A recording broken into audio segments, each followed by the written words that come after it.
Identify and book the world's best speakers for your next event. MENA Speakers is the leading speakers and MC bureau in the Middle East. We bring global talent to the region and have established the region as a key global hub for speakers. Inspire and motivate your audience.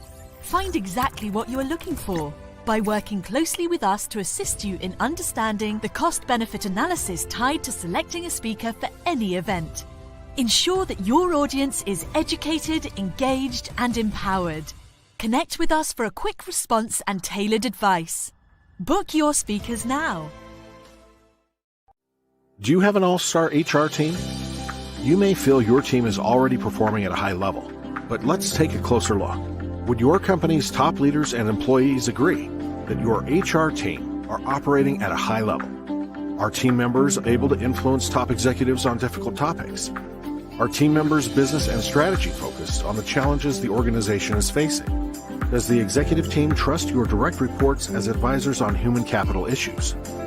If you can answer yes to these questions, you have built an outstanding team. If you feel there is room for improvement, Strategy-Focused Group can create a custom development program to elevate the quality of your HR team. We use HCI certification programs as well as non-certified HRBP MBA Masterclass to give your team a laser focus on the business and strategy. Please email us at info@strategyfocusedgroup.com.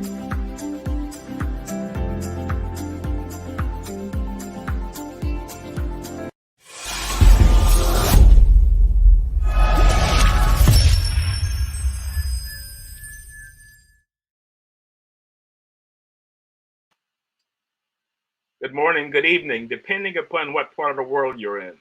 If it's Friday, it is the CEO series, where we bring together global leaders, entrepreneurs, innovators, and disruptors. And our disruptor and innovator today is Charlotte Che Deville, who's the acting regional director of CIPD representing the MENA region. She is responsible for growing CIPD's footprint in the region by engaging with the people community and ensuring effective development and implementation for L&D solutions for employers as well as the HR department. Prior to joining CIPD in 2018, she was the PR, social impact, and project lead of the Global Women in Leadership Economic Forum. And with that, I'd like to welcome Charlotte. Hey, how are you? Good morning, your side of the world, Ron. I'm very good. Thank you for having me. Hello from Dubai. So glad to have you from Dubai, 5 in the afternoon, and you made the time for us. So I wanted to talk to you about the so-called future of work. Companies are struggling, whether it's work from home, work from anywhere, the hybrid model, and they're trying to figure out what's going to work. So it's kind of like a blank slate. Can you give us some insight from your side as you sit on top of the pyramid and you talk to leaders across the globe? What advice would you offer them as it relates to this new dynamic that they've probably never faced before? Yeah, so first of all, for those who may not have the context, the CIPD is the Chartered Institute of Personnel and Development. We're the professional body for HR, so we qualify over 200,000 professionals around the world, and my perspective is mainly working with the MENA region. Even though what we are seeing, like what you're saying, Ron, is we're seeing that the challenges are the same all around the world. The trends are the same. What may differ is that some regions may be a little bit ahead or a little bit behind, and the way in which we address these challenges will be different. So now, I guess the pandemic's really kind of been that big earthquake, not just for organizations, but in particular for the people profession, right? It's put in previous crises, we've seen CFOs being at the forefront of these crises. This time around, it was CHROs I was in driving seat, right? And you're talking now, rightly so, jumping into flexible working, but that was the big thing. It was all about people this time. And it was people when we realized that we had to find ways to get them to work in a different setup than what we were used to, or our businesses would fail. And I think that's really been a huge paradigm shift in how people are perceived within the organization, how we understand their contribution and them as an asset, but particularly for people professionals. Really, I think that's been a big driver. Now, what we're seeing is one of the first thing that you're talking about right now. Of course, we've all had to have this big work from home experiment. And countless studies now, we didn't know that at the time. We all tried to navigate it as best as we could, but we had no choice. And because we had no choice, we made it work. There were many questions prior to the crisis around trust. Do we really want people to work from home? How do I know how to manage the performance if I can't see them? Well, them being forced to work from home just completely erased that and forced us all to take that leap of faith. And what I think is interesting is looking forward after this. Now we're 2 years into that. We've seen that it worked. Countless studies shows us that we've seen greater performance overall as businesses. Businesses haven't gone down because of people working from home. If they have, it was because of production issue or supply chains being disrupted, like we're seeing now with Ukraine, not because people were working from home. We've seen, mental health become a big issue, something that's become the forefront of organizations, but also I think what's really kept CHROs up at night, how do I look after my people? And so with all the lessons that we've learned, taking them forward, now we're hearing the huge debate around hybrid working, and you kind of have two trends, right? All of the forward-looking companies, which is what we really advocate for, build on what you've learned and continue to offer flexible working and never go for one-size-fits-all solutions. At the same time, you have so many organizations, and we can't discount that, who said, yeah, right, that kind of worked. But now we've got the offices back, and this is how we're going to build our culture. And we want everyone to be consistent, and we want fairness. And so we don't really want to build on what we've learned. We're in a rush to bring people in the office. And again, that doesn't work for everybody, but I guess that's the point, is how do you make this hybrid work? In the region, we're seeing a big drive for people returning to the office from an employer's side, but we're seeing employees, and I'm one of them, right? Saying, wait, if you want me in the office 5 days a week, 9 to 6, I may look outside. Exactly. It's not about the money. I may actually want to look at another employer and how they're looking at what they're offering me and work-life balance. I'm not going back. We're not going back. And why would we?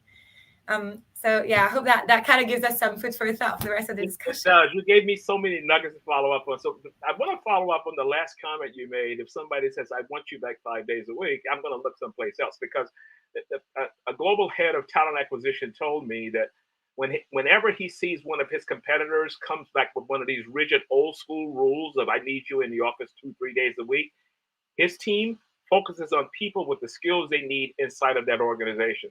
So it's now become kind of a competitive advantage, because am I offering a flexibility, or do I want to go back to an era, as you said, the earthquake kind of disrupted everything.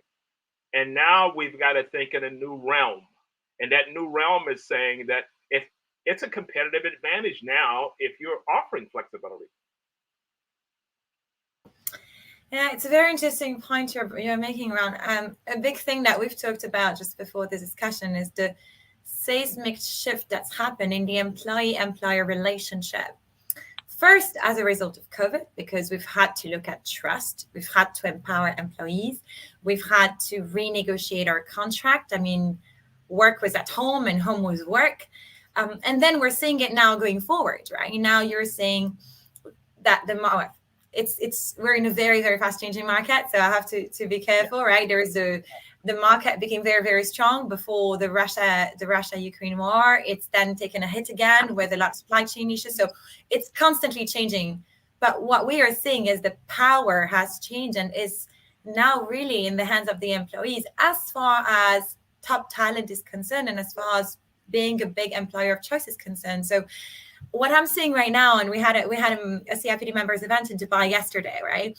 So we had leaders from Mubadala, from DP World, from PepsiCo, from Hilton, from all industries alike, saying right now the hot talk of the town is, what do we do with our employee value proposition? Yeah. So you're still thinking of, well, maybe we're not always going to be in a situation where we can just look at salary and compensation, but we know from experience and studies that throwing money at people only goes a certain way. So either way, you're going to have to go and look at How do you offer mental health support and well-being? How do Yes. you offer growth opportunities? How do you offer internal mobility? Because people want to travel around. The world's opened up again, right? So can I work from home in a different country? Can I move around if you're a multinational? And what some of the leaders were telling us yesterday, they said, now we're seeing these candidates coming through the door, even young talent. They're interviewing you and they want to know what you're offering. And that has to be at the forefront of our discussion and our thinking, right? So I this is the way I put it. The pendulum has swung. The employees drive it now. At one time, the organization was in charge. We did what we wanted. We, as the org, we did what we wanted to do, and we kind of dictated. That doesn't happen anymore because that new level of talent is coming in, and they're saying, "This is what I want," and I'm interviewing you for the right to have me come to work for you. So, how would you advise a mindset shift for an organization to rethink our value proposition? So, because we've always maybe have been the big brand name and we can pretty much do what we want, but we see what happened with Apple. They said, we want you back 3 days a week. And people said, we're not going to do that. It's not happening. Absolutely. How would you advise a C-suite that we've got to rethink everything? The earthquake is disrupted. And we've got to go back to the drawing boards and basically start from scratch. The first point is really to remember that businesses are made by people for people. Your customers are people and your employees are people. And without having that at the forefront of our mindsets, we're risking to fail. No amount of strategy or business planning can cover up for our people. The people profession has said this for a long time, but I mean, it's kind of, preaching for our own choir. But looking at businesses, we know that. And it's not just in the service industry. The second thing is you're talking now about the brand and before we go into the employer brand, simply brands, right? One of the key trends that we've identified for the future of work as we looked at the people profession 2030 was the importance of corporate responsibility, the importance of sustainability. So people now, and we're talking customers and employees, people want to see that the businesses are doing good.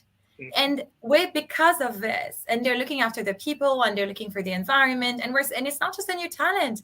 As a customer, I no longer want to buy from a company that is not being ethical, right?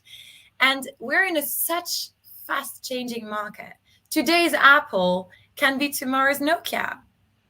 The brands are made and broken so fast. Everybody has a voice, whether you're secretary, whether you're CEO, your first-time customer or your long-time loyal customer, they're all on social media. Mm-hmm. Anything can become viral. The world has become such a smaller place and people will go where they want to go. Mm-hmm. So I think bringing back to the parallel between employee experience and customer experience, any single business leader will look at their output. Who's buying from you, your customers? Yeah. How are we delighting your customers? I'm sure that's a conversation you're having with the C-suite all the time, right? How are we providing better services? How we're reducing our delivery times? How are we having processes that enable us to be responsive and agile? The same mindset that we apply to customers is the same mindset we want to apply to employees. Your employees are your customers, but your employees are also the ones who are doing everything for you. And I think it sounds really, really simple. I think the importance of people management is to a large extent adopted. What isn't is it's not yet completely trickled down to an employee value proposition. I think far too many employers still see the employee-employee relationship as a fully transactional relationship that they own. And if it is a transactional relationship, you just said it right. If it is a transactional relationship, good and well. If you're my employer, I'm your employee, I'm working for you, you're paying me. But that's not just all I want. I'm working for you. I'm giving you ideas. I'm giving you support. I'm opening your network. I'm putting all my skills that way. In return, what are you offering me? I need more than just money.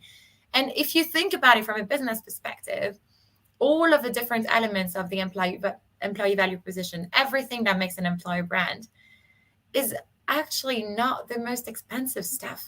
It's the stuff that we have to think about.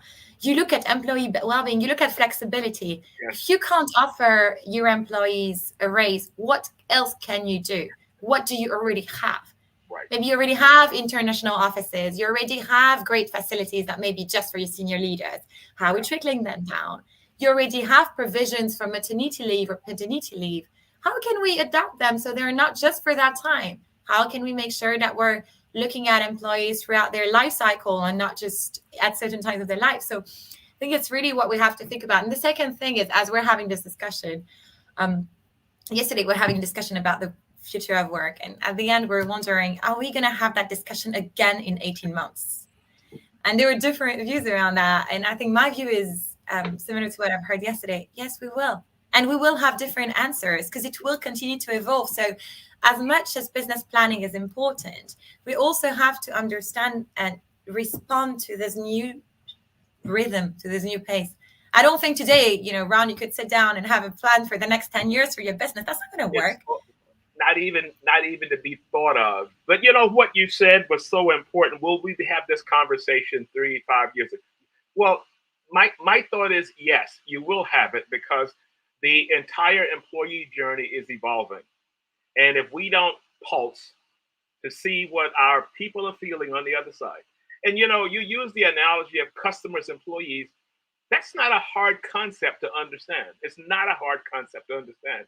If your customers were yearning for something, if your customers were yearning for a deeper relationship, we would figure that out from marketing, from IT, or whatever business we would be in, we would figure it out. So my thought has always been treat your employees the same way you would treat your best customers. Because if you do that right, it trickles down to the customer.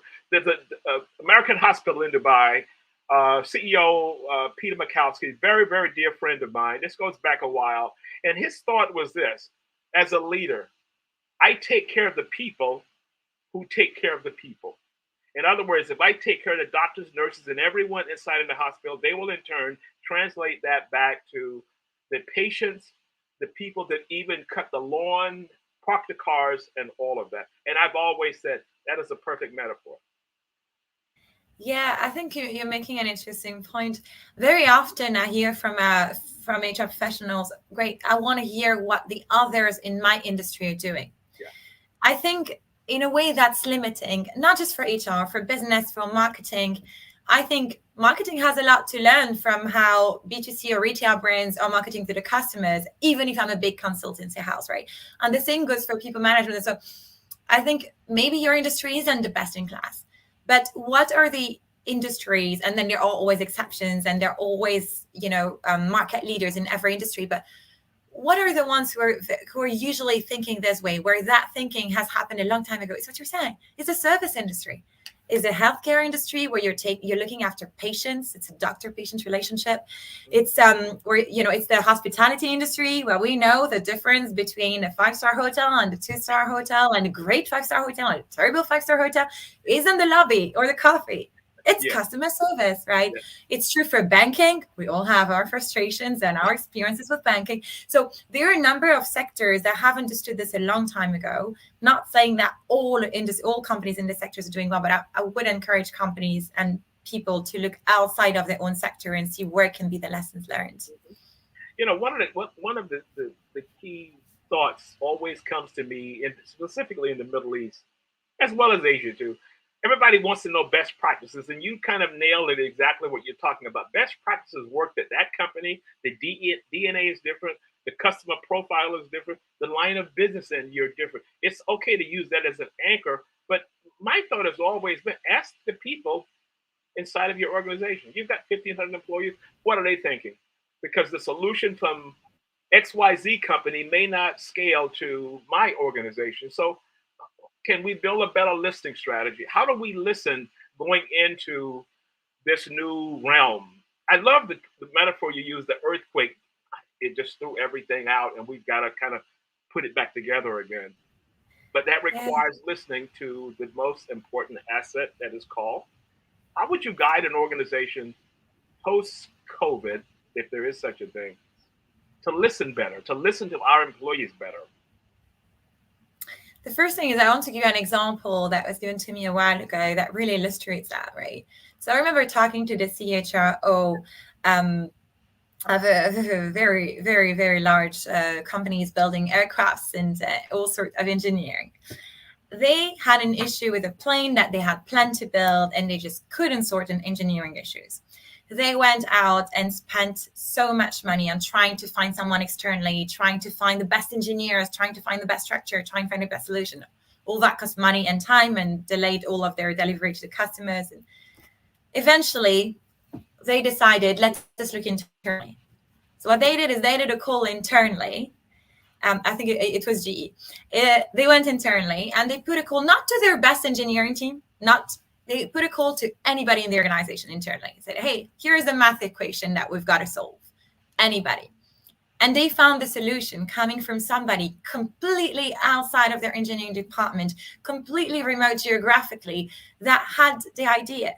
And I think that speaks to two things. That speaks to, one, the people within your organization. And we know that hiring and promoting internally, when it comes to workforce planning, we know that succession planning, all that is super important. And so you need to keep your people, because it will be cheaper to hire and promote internally, and it will be more efficient because they will likely already have not just the social capital and connections, but the understanding of how you're doing things and where they're going to tap into it internally. Now, coming to the listening part, there are so many, like a lot of what we're going to talk about today. We can talk and sit around and talk about theory and great strategy for days, and we know that strategy is essential. Right. But strategy without, in my perspective, strategy without execution is nothing. And so whilst you're waiting to get your approvals, to put a big strategy in place, to see what works, start small. Start with your HR department. Leverage your line managers. We know now that line managers are critical. They're your little asset. They're your assets. They are managing your people across the organizations. They are your tool to scale. They are your tool to train, and they are your voice.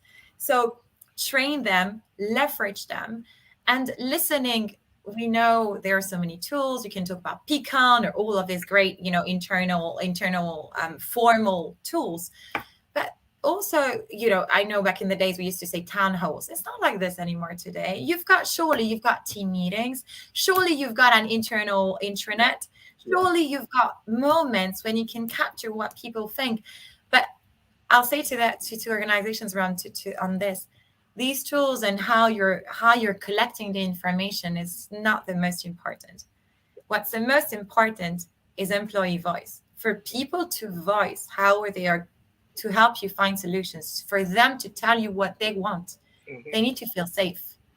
So, and I think it's always, no matter how we take the question, it always goes back to culture. Create psychological safety. Yes. Ensure that you foster an environment where people are safe and encouraged to speak out against wrong behavior, to speak up, to promote, to say when something's wrong, when they have an idea, to not be scared of failure. Of course, there are organizations where failure is more costly than others, right? Mm-hmm. If I mess up with one client delivering an L&D program, there is probably a lighter risk than if you're piloting an airplane with 600 passengers, right?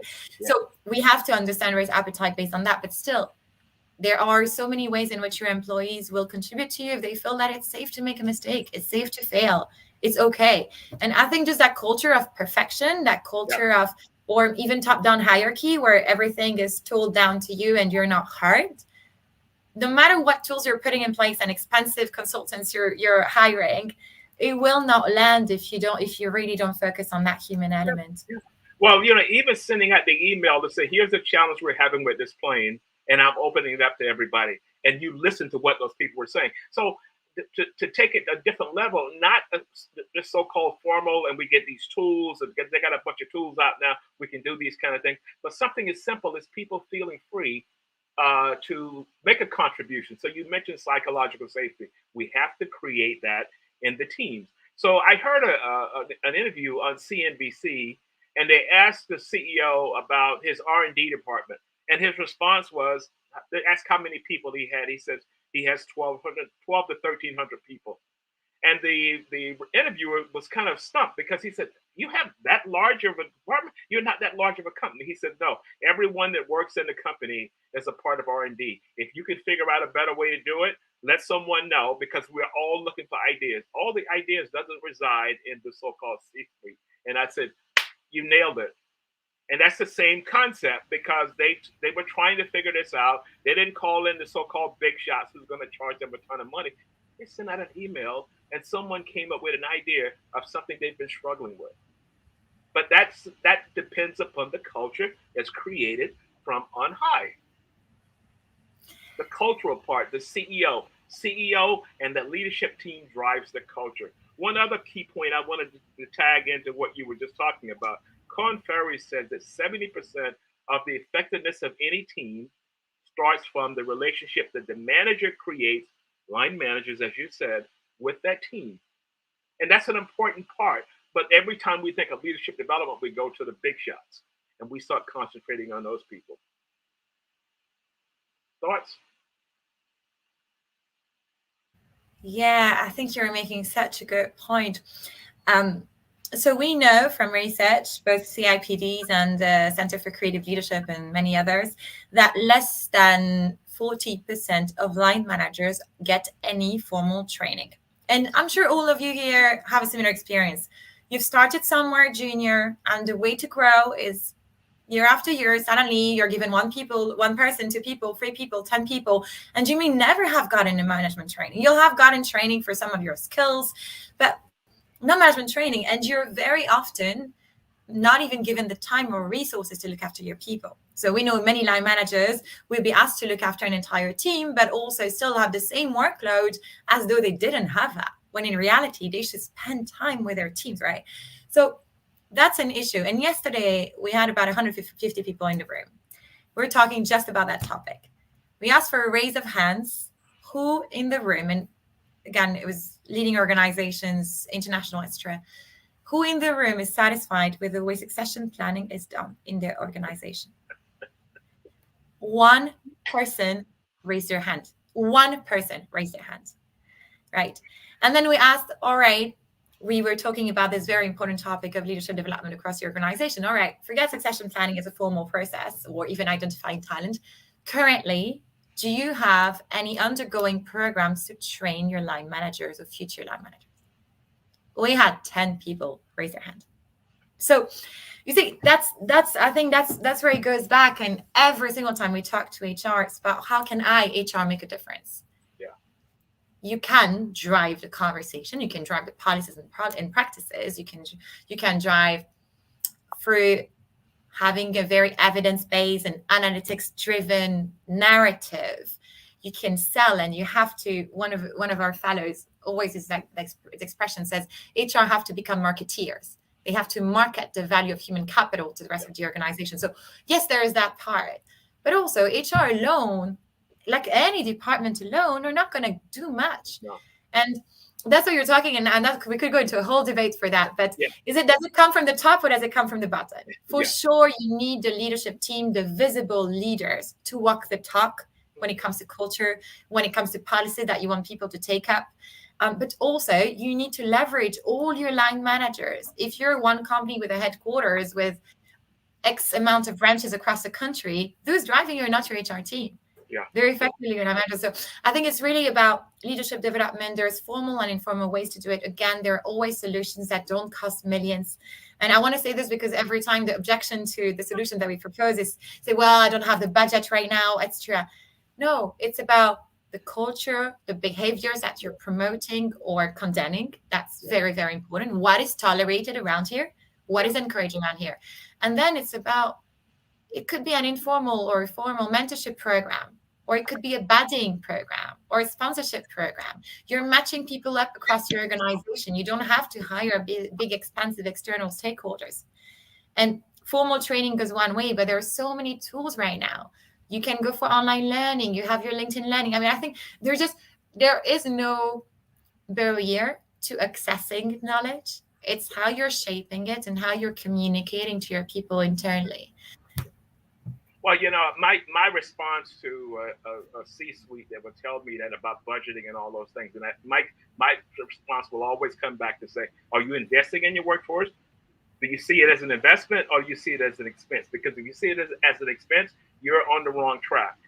But the way that we move this going forward is that we invest in our workforce, and that workforce will give us the ROI we need to capture whatever it is that we need as we move along this this journey. Let me just do a call out to some people that are online. Namdi, a good friend of mine, he says he's glad to be here. My friend Turkey says interesting and very enjoyable conversation. And we have a user from a LinkedIn user, not identified, from Toronto, that he's hearing some of the same things there. And my good friend DC Marshall says, may we know the name of the guest. So Charlotte, give us a quick overview of who you are. It's on the screen, but DC is saying, who is this? Who is this expert here talking? I don't know if I'm an expert, but I do talk to a lot of people and gather insights. My name is Charlotte Che Deville. I'm the acting regional director for the MENA region at the CIPD, which is the Chartered Institute for Personal and Development. We train and develop HR professionals and qualify people across the organizations. Prior to this, I used to work in diversity and inclusion, where I was heading up the largest diversity and inclusion forum in the MENA region. I've had the pleasure of working with some great minds and thinkers. And I'm very, very happy to be here with Ron, whom we go a very long time back. way back. As a trainer about 8 years ago or so. So yeah. Yeah, so it's good to you here. So DC's specialty is D&I. So let's switch to D&I before we go on a break. I know you're a proponent of DEI. Why is that important today? Business case, so we're talking about trust, psychological safety. Let's take on the elephant in the room, DEI, which is global to the top. And now that's a huge initiative for organizations. I think a lot of it just window dressing, they say the right things, they do the right things, but upon investigation, you'll find out it's kind of one of those, it's kind of just, we're saying all the right things, we're singing the right tunes. Give us your thoughts on DEI from a business case perspective, why it's not just a feel good, but it's something that business is going to have to, they're going to have to explore that journey in order to build up better revenue, better product, or alignment, or whatever it is. Ron, it's great. When I first heard of diversity and inclusion about 6 years ago, 7 years ago, I was new to this space, and I saw an entire forum dedicated to diversity and inclusion. We had Sherry Blair, Sheryl Sandberg, global leaders, regional leaders, and genuinely, it was the first time I came across this, and I thought naively at the time, wait, really, we need that now? Do we still need to talk about this? Do we need to convince people of that? Now I understand, even though we're so many years down the line and we're in 2022, that unfortunately DEI is still seen as a good to have, like is wellness or mental health. It's still seen as a fluffy thing. Cool. Yeah. So we know from research, so from McKinsey research, that first of all, businesses that are diverse fare better in times of crisis, right? We know this. We've learned this in 2008 and 2009. All of the companies the top companies who fared better after the financial crisis all had at least a female on their board and racial diversity on their board, right? The second thing that we know is that having a diverse and inclusive workplace will not only get you better talent that you can tap into and better insights, but will get you closer to your customers. I don't think today a brand can say that their customer base is not diverse, so that they don't aspire to burden the customer base. The third thing, which is back to the importance of people, right? Is I guess at this point today we're seeing it. We've seen 2-3 years ago, we've seen George Floyd's murder that shook America, that brought back the top, not just America, around the world, that brought back the issue of racial diversity.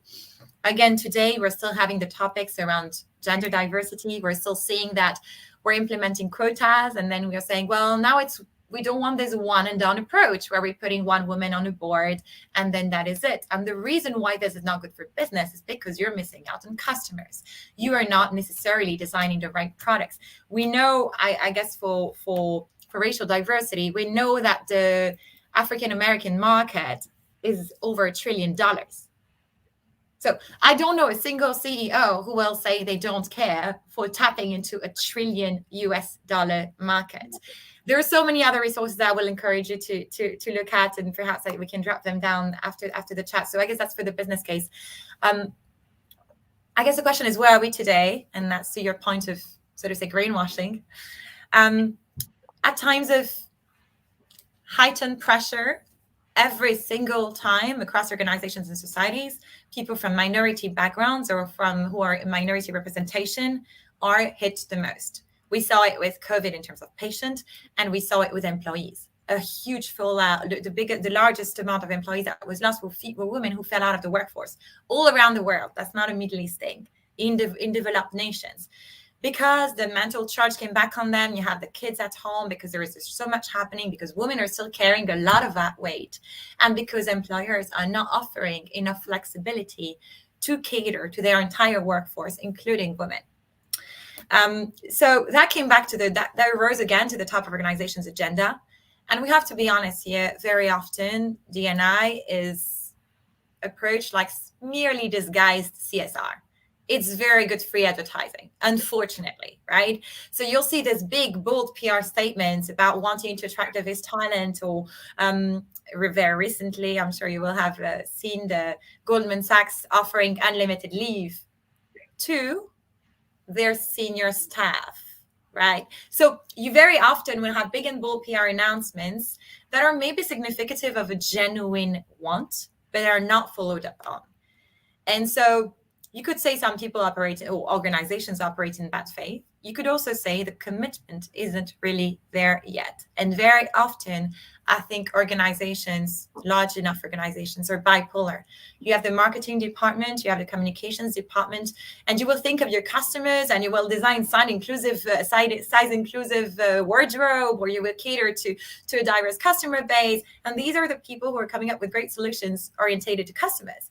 And then very separately, somewhere else in the organization, you've got people looking after people. And unfortunately, these two do not add up. So you're seeing this dichotomy, and a lot of the employees will then say, well, I saw all of that big external communication. What about us, right? So I think it's really important to commitment from the top when it comes to diversity, inclusion, and equity is essential to get that buy-in.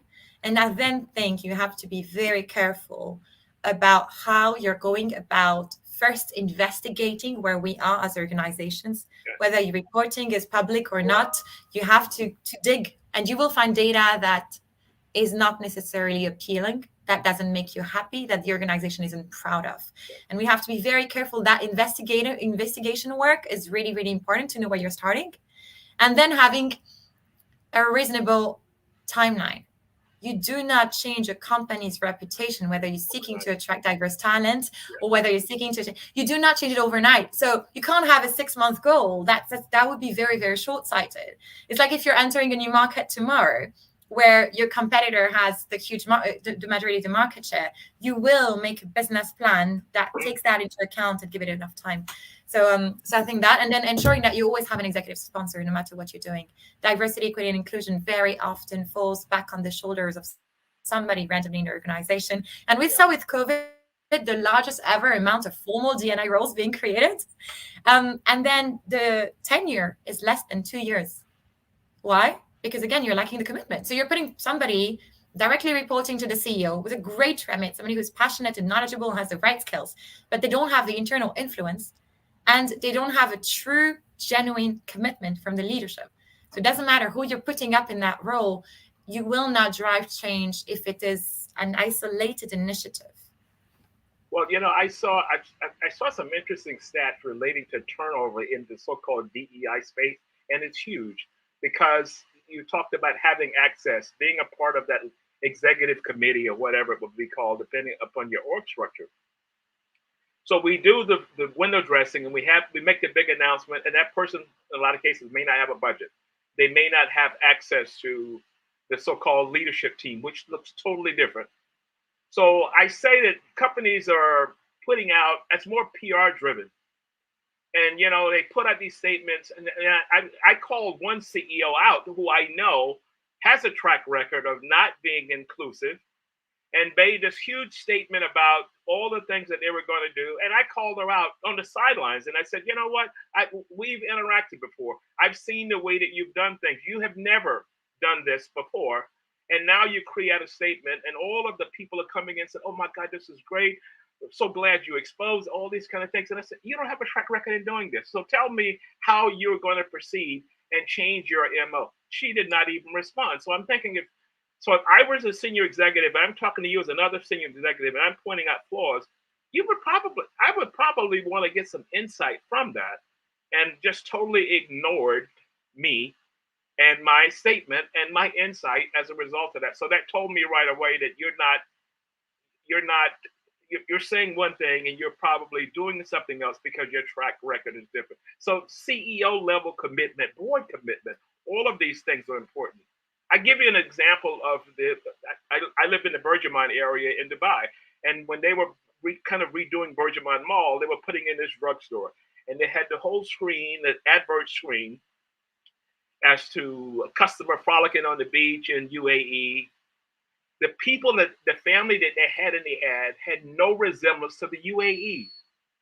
And the marketing company, I think, was probably out of the UK and had UK kind of family there. And I'm thinking, totally clueless. And you see it all the time now, but I'm glad that people like us are calling these things out. So I'm glad that you mentioned that, because I had to kind of get that off my chest. So how would you advise organizations? Should that be from CEO driven, or should we have marketing? Should we have every department chiming in and kind of putting that strategy together? It's kind of like, do we go back and send out the email, say we're having a problem with an engine, and our people bring it forward to possibly bring a solution, as opposed to a C-suite kind of strategy and we don't execute? That's kind of a long-winded. Yeah, I don't have the whole solution. If I did, I would be somewhere else right now. It'd be done, right? Yes. What I can say is, first of all, diversity, equity, and inclusion is a very personal topic to many of your employees. Many of your employees will have lived, whether within or outside the organization, they will have experienced discrimination. They will have experienced bullying. They will have feelings of rejection. So to many of your stakeholders, internal and external, that's a very sensitive issue. And we shouldn't discount that. And so I say this because whether you're making a big external announcement, or whether you're going to, which I think is usually a good idea, to go in and ask your people about what they think, you need to be mindful that you need to be ready for what you're going to hear. And it goes back to the idea, right? So it's not specific and only to that and unique to that, to D&I, but you start with employee listening. Employees will never open up about their own experiences, all their recommendations, without a culture that is safe, especially when it comes to this. So that's the first thing, if you want to go down the route of employee listening. And if you do go down the route of employee listening, you are setting expectations that you are on the way to sort this out. You can't just open the Pandora box and then not address it. I think that's just one thing that I'm sick of seeing a lot of organizations getting stuck in that. I think the part of executive and ownership. So diversity and inclusion being being part of, it should be part of the culture, right? You want to create an inclusive workplace. Whether I'm sitting down or to the top, it needs to trickle down. Every single behavior, anyone's emails or behavior, means you are sending a signal that exclusive behavior will not be tolerated, yes. That we promote inclusion. And not just that, but we're actively also trying, depending on where you are at, whether you're, inclusion is always a difficult part, inclusion and belonging, but also don't forget, you may also still be looking at your recruitment or attracting diverse talent. Now, is it chicken and the egg? If you don't have a diverse workforce, you don't have a reputation to be an inclusive workforce, you can go all you want and try to attract diverse talent. It has to be worked in combination. When it comes to ownership, such initiatives must be directed and owned at the top. It can't just sit with the board. The board is an executive. The CEO, it could be the CEO, or it could be the COO or the CMO, depending on your organization, or CTO, whatever. You need an executive sponsor who is accountable to the board to drive this organization. That's what we often see, right? Then in terms of doing, of course, it has to be beyond HR. And we've done a lot of work at the CIPD around diversity and inclusion, including internally. You can go and look at your policies, how you're promoting people and hiring people. But I'm going to need my marketing department to be aligned with what we're saying, and I'm going to need my line managers to trickle down this. So usually, and that's not specific to D&I, if it's sitting everywhere, it's sitting nowhere. So I think you need to have one person who's driving the initiative, who is sitting above all of the other services. But now I want to say, many of the people joining us today probably don't have the power or the remit to hire such a position, right? Yeah. Creates a position. So this is really important to talk about and to continue to advocate for business leaders. And I think the market is putting a lot of pressure. This is what happened with George Floyd, right? It was the market that put pressure on companies. It was the market and external stakeholders, to the point that organizations had to say or do something. So I think the business case is becoming clearer and clearer. Yeah. The execution, you can start with your start with your values, start with your interviews, start with your training, encouraging people to understand what it means to be inclusive, what it means to conduct a review that is a two-way conversation. How can I get rid of unconscious bias? These are training, these are education, this is awareness, this is things that you can start to drive change from the bottom up until the point that I think we get to as a stage where we all have diversity and inclusion. Now, I want to say, if you guys need some reports or resources, I'm sure we'll get them to you afterwards. We've got tons of it. I don't think this conversation should just be fact dumping or fact sheets. There are so many tools for us to look at. But I guess today we're just talking about these topics that are just so important. Yeah. So let's take a quick break, and then we'll come right back to close out. Thank you.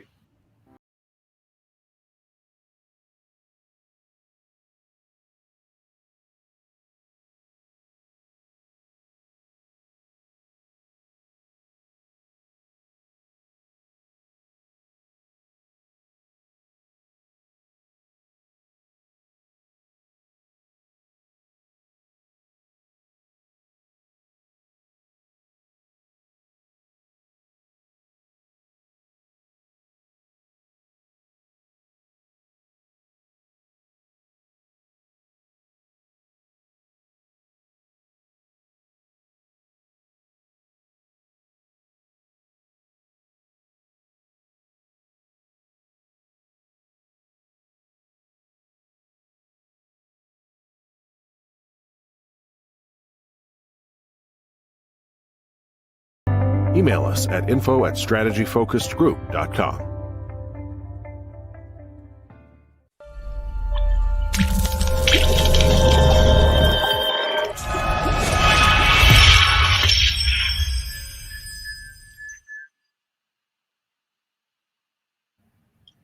So as we begin to close out, I wanted to ask you, you had a group of the top leaders in the UAE, all the big brands that were there. What were some common themes that everyone kind of walked away with at the end of that session? Around the future of work? Yeah, around the future of work. And what was the kind of things that everyone kind of agreed on, or how we're going to move forward, those kinds of insights? Yeah, I think a lot of the themes that we've already discussed, right? But I think the idea of agility as business leaders is critically important. We're talking about how do we iterate our planning processes? How do we ensure that we are being future fit? A related theme is that of skills. We've talked a little bit about leadership skills, and we see that the skills that are needed today are not that of tomorrow, and that we're unable to predict the future. So the best way that we can prepare ourselves is to equip ourselves and promote, those a certain set of skills, which is not the competencies, the core competencies, it's behaviors, it's higher for attitude.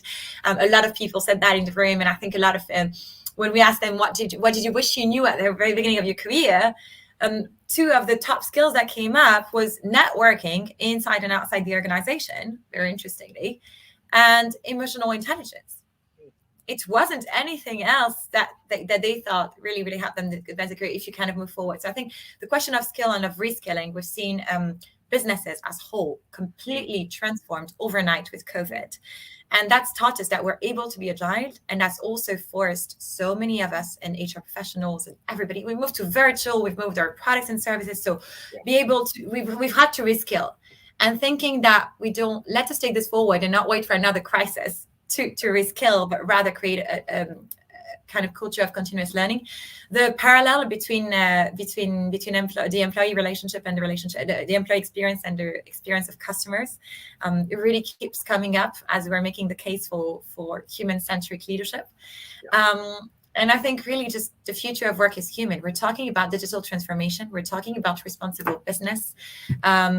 And digital skills. I think we've moved past the point where we thought robots were going to replace us. We know now that they're going to enhance us, that actually technology is going to help us do our best job and add value where we do, and that the future of work is human, and that means putting our people first. So I really think that. And finally, the question of line managers. I think we don't talk about it enough. We don't think about it enough.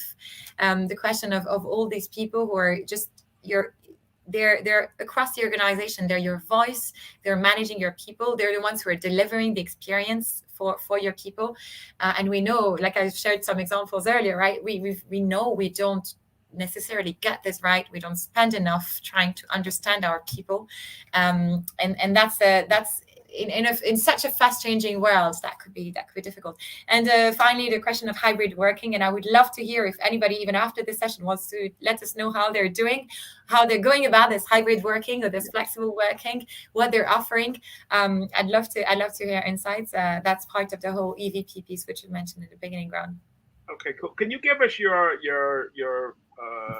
I know the website. What is the website for CIPD? Yeah. I mean, so I know. Yeah, I think it's appearing right down below. But so if you're based in Europe or the rest of the world, the United States, you can go to cipd.co.uk.